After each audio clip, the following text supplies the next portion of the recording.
¿Qué debe saber cualquier persona sobre el calentamiento global, en resumen? 1. Sin atmósfera, la Tierra estaría en su mayor parte congelada. Tendría en promedio menos 800 grados Celsius 2. La atmósfera la mantiene caliente como una cobija. Los gases de efecto invernadero en la atmósfera, el agua, el dióxido de carbono y el metano, absorben parte de la radiación infrarroja emitida por la Tierra, que de otro modo se perdería en el espacio, y la envían de regreso a la Tierra. Hace 150 años comenzó la era industrial. Al quemar combustibles fósiles pusimos en marcha motores y máquinas en fábricas y en casa. ¿Qué pasa con la madera cuando se quema? Solo queda ceniza. Una gran parte de ella llega al aire en forma de dióxido de carbono.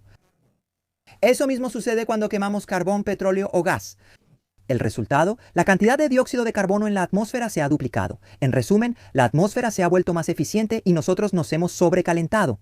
Cada metro cuadrado de la Tierra recibe adicionalmente entre 2 y 3 vatios de energía. 6. Con la energía recibida, la temperatura media de la atmósfera ha aumentado casi 1.3 grados. Ese es un valor promedio. En los polos el aumento de temperatura es casi el doble. Como resultado, las olas de calor y los incendios han aumentado. Debido a que las diferencias de temperatura entre el polo y el ecuador han disminuido, las corrientes de aire y agua han disminuido en intensidad. Y la parte más cercana al ecuador tiene más bloqueos atmosféricos. Las olas de calor y las sequías son más pronunciadas y duran más tiempo. Pero no es solo eso. Una atmósfera más cálida retiene más vapor de agua, como sabemos por el sauna. Por eso cuando llueve en otoño, llueve más. En Europa tenemos más fenómenos extremos, como tormentas fuertes e inundaciones. Actualmente más del 80% de la energía de la civilización humana proviene de combustibles fósiles. Si seguimos así, en más de 300 años la temperatura media será más de 10 grados más alta, alcanzando valores que no se han visto desde hace 50 millones de años. ¿Estamos preparados para algo así? No puedo creer eso. Los conspiracionistas dicen que el calentamiento global es natural, que ya ha pasado antes, como al final de la era glacial. Muchachos, hoy la atmósfera de la Tierra se está calentando más de 10 veces más rápido que en ese entonces. Repito, más de 10 veces más rápido. Miren, esto se puede ver en este gráfico con la evolución de la temperatura al final de la era glacial. En casi 10.000 años la Tierra se calentó en promedio un poco menos de 10 grados. Eso significa más o menos 1 grado cada 1000 años. Miremos a la derecha, donde la escala horizontal se ha ampliado más de 5 veces. Vemos que la Tierra hoy se está calentando, 1 grado en aproximadamente 100 años. Esa es una tasa de calentamiento más de 10 veces mayor. ¿Creen que la atmósfera de la Tierra podría calentarse por sí sola a una velocidad más de 10 veces mayor y justo ahora, en la era industrial? Ahora, cuando sabemos que la humanidad duplicó el contenido de dióxido de carbono en la atmósfera, cuando sabemos que el dióxido de carbono es un gas de efecto invernadero, veamos una vez más el gráfico. La tasa de calentamiento hoy es 10 veces mayor que al final de la era glacial. Este calentamiento rápido no puede ser un fenómeno natural. Es una consecuencia directa del dióxido de carbono adicional que el hombre ha puesto en la atmósfera a través de procesos industriales. Que el hombre ha causado y sigue causando este calentamiento global es hoy tan seguro como la evolución natural de Darwin, o como el hecho de que la Tierra no es plana sino esférica. Vengan las contradicciones en los comentarios.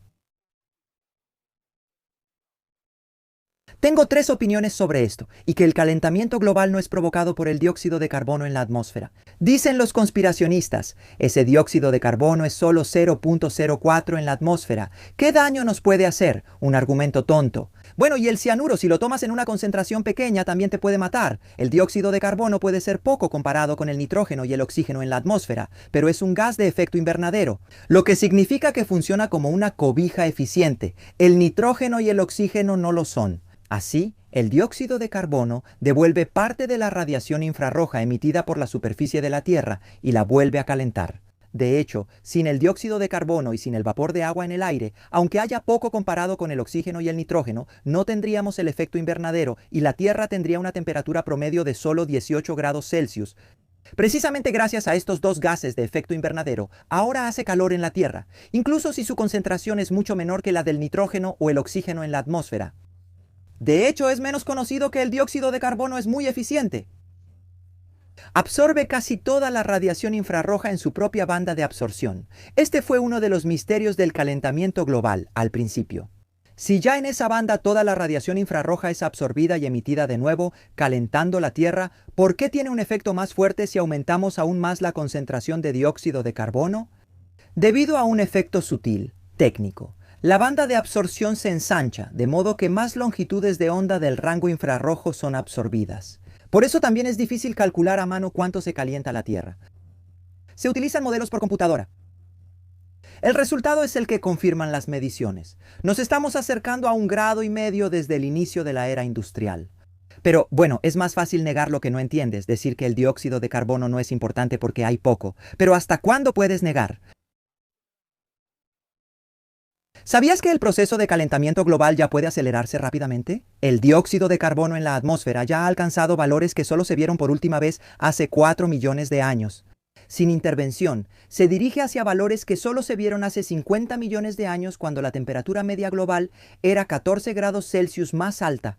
Esto seguramente sucederá en el año 2300 si no hacemos nada y continuamos con las emisiones al ritmo actual. ¿De dónde proviene la aceleración de este calentamiento global? Tomemos el permafrost como ejemplo. Es el suelo que permanece congelado por lo menos 2 años consecutivos en las zonas árticas y subárticas. Debido al aumento de las temperaturas, el permafrost se está descongelando, liberando metano, que es un gas de efecto invernadero 30 veces más potente que el dióxido de carbono, acelerando el calentamiento global. Los bosques boreales son los que se encuentran en las regiones subárticas del hemisferio norte, Rusia, Canadá y el norte de Europa. Debido al calentamiento global y a los fenómenos extremos, los bosques boreales enfrentan más incendios. A medida que arden, liberan grandes cantidades de carbono almacenado en ellos durante siglos, agravando el cambio climático. Se dice que la selva amazónica es el pulmón del planeta, porque absorbe una cantidad importante de dióxido de carbono de la atmósfera y produce oxígeno. Debido a la deforestación descontrolada y a las sequías, el bosque se está transformando en sabana. La capacidad de absorber dióxido de carbono disminuye, acelerando el calentamiento global. Ni hablemos de la pérdida de biodiversidad, es triste. Debido al calentamiento y la acidificación de los océanos, los arrecifes de coral están enfrentando extinciones a gran escala. Son esenciales para la vida marina y protegen las costas de las tormentas. El agua en el Atlántico circula entre el norte y el sur, gracias a las diferencias de temperatura. Sin embargo, el norte se está calentando más que el sur, así que las diferencias de temperatura entre las dos regiones disminuyen, y por lo tanto también disminuye la intensidad de estas corrientes. En algún momento incluso pueden detenerse. Como las corrientes de agua en el océano Atlántico influyen en lo que sucede, esperamos más olas de calor. Estamos preparados para todo esto. ¿Que el hielo del Ártico puede desaparecer en los meses de verano debido al calentamiento global? Este es un ejemplo de un punto crítico en la climatología. Es como una liga. Si la estiras demasiado, se rompe. Aunque ya no pongamos dióxido de carbono y metano en la atmósfera, ya no tenemos la misma Tierra que antes. Estos puntos críticos están en algún lugar entre 1 y 2 grados de calentamiento global. Hoy nos estamos acercando a 1,5 grados y al ritmo actual seguramente alcanzaremos 3 grados en poco tiempo. Es decir, al superar los puntos críticos definitivamente rompemos la elasticidad del clima de la Tierra. El océano Ártico, por ejemplo, podría quedarse casi sin hielo durante el verano en unas pocas décadas, si las emisiones de gases de efecto invernadero continúan al mismo ritmo. Esto se debe a que la región ártica se está calentando aproximadamente el doble de rápido que el promedio global. El fenómeno acelera el calentamiento global porque, en ausencia de nieve, menos luz se refleja de vuelta al espacio. La capa de hielo de Groenlandia se está derritiendo a un ritmo acelerado. Se cree que en 2030 podríamos alcanzar el punto crítico. Sin importar lo que hagamos después de eso, se derretirá por completo.